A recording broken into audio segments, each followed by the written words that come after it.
the late 1960s, the Soviet Union jumped ahead of the United States' first strike capability in a grand way. The latest modern version of the R-36 intercontinental ballistic missile, also known as SS-18 by Nayto, could hit anywhere in the United States, with at least 10 warheads consisting of 18 to 25 megaton of nukes. Before we reveal the secrets of the most feared nuclear missile, make sure to like, subscribe, and hit the bell icon so you don't miss out on any latest update in the military world. This new Russian missile was capable of destroying the American LGM-30 Minuteman III missiles before they ever left their silos. As time went on, more advanced designs only increased its nuclear payload. Eventually, it carried more power than anything in the U.S. arsenal. From the moment its existence was uncovered, NATO forces nicknamed the weapon the Satan missile.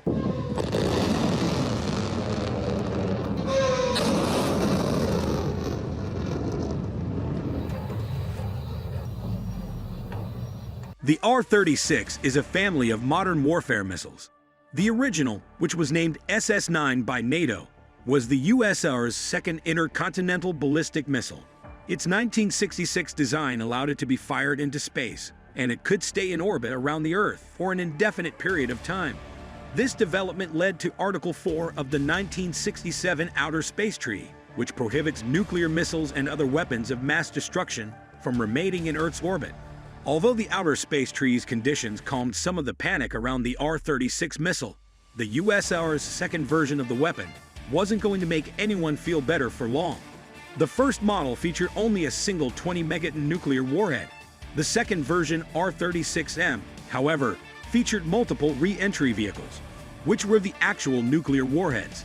So basically, they could hit more than one target with one missile launch. By the mid-1970s, multiple independently target-able re-entry vehicles, or MIRV, became the standard for intercontinental ballistic missiles. MIRV systems could not only hit multiple targets, but required the defender to fire 3 to 10 defensive missiles in response.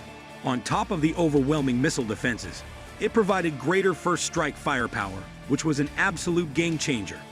This created the era of mutually assured destruction, the military doctrine that both sides of a nuclear war would be destroyed in a nuclear exchange.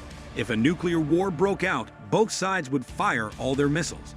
MIRV technology allowed for more targets and increased the odds of a first strike effectively wiping out the other side before it could retaliate. The United States first developed MIRV-based missiles with the 3 Warhead Minutemen, 3 in 1968, but the SS-18 Satan could carry 8 to 10 more powerful warheads, with the phenomenal explosive power to destroy American missiles even inside their protected silos.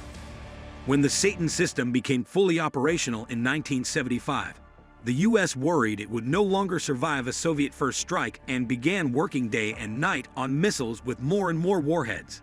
Inside the USSR, Soviet engineers and scientists kept making modifications for future advancements in technology of the Satan ICBM. By the time the Soviet Union fell, it had gone through 6 different versions, each one of them more powerful than the last one. The 6th version of the SS-18 missile would be the most powerful nuclear weapon ever yielded by the Soviet Union. By the time the Soviet Union fell in 1991, Soviet-built SS-18 missiles could strike anywhere in the world.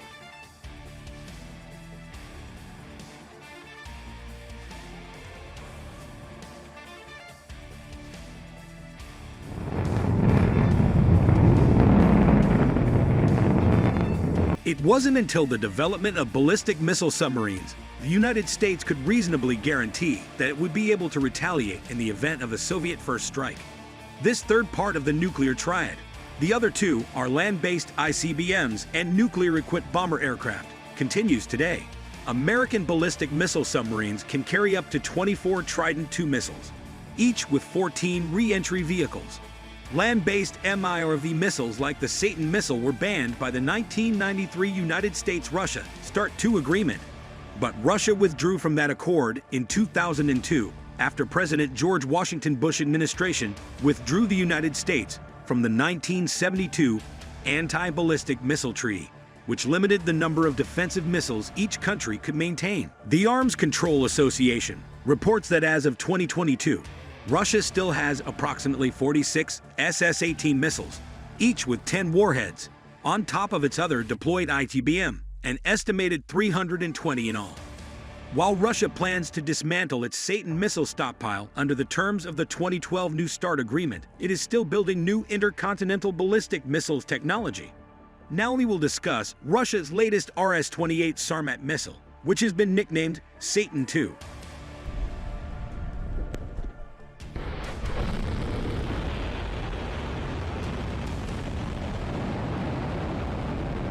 Russia test-launched a new nuclear-capable intercontinental ballistic missile, which President Vladimir Putin claimed would make Moscow's enemies stop and think.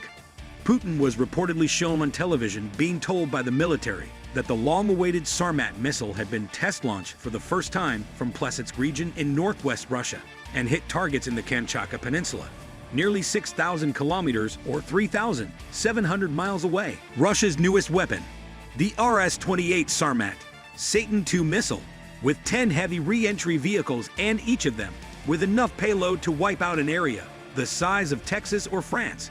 It also features hypersonic glide vehicles to make it less detectable by United States or space-based sensor systems, and could be immune to American missile defense systems. It is among Russia's next-generation missiles that Putin has called invincible, and which also include the Kinzhal and Vanguard hypersonic missiles. The Sarmat Satan II is an intercontinental ballistic missile capable of nuclear charges and is designed to elude anti-missile defense systems with a short initial boost phase, giving enemy surveillance systems a tiny window to track its movement. It weighs over 200 tons and is able to transport multiple warheads. The Russian President Vladimir Putin says the missile can hit any target on Earth. The Russian Defense Ministry said in a statement the test successfully took place at the Plesetsk Cosmodrome in northwestern Russia. According to the ministry, the missile delivered training warheads to the Kura test range of the Kamchatka Peninsula in Russia's Far East. The Russian ministry further said that the Sarmat is the most powerful missile with the longest range of destruction of targets in the world, which will significantly increase the combat power of our country's strategic nuclear forces. Which country's weapons and missiles should we review next? Make sure to comment below and let us know. Like, subscribe, and hit the bell icon to stay updated on the latest developments in the military world.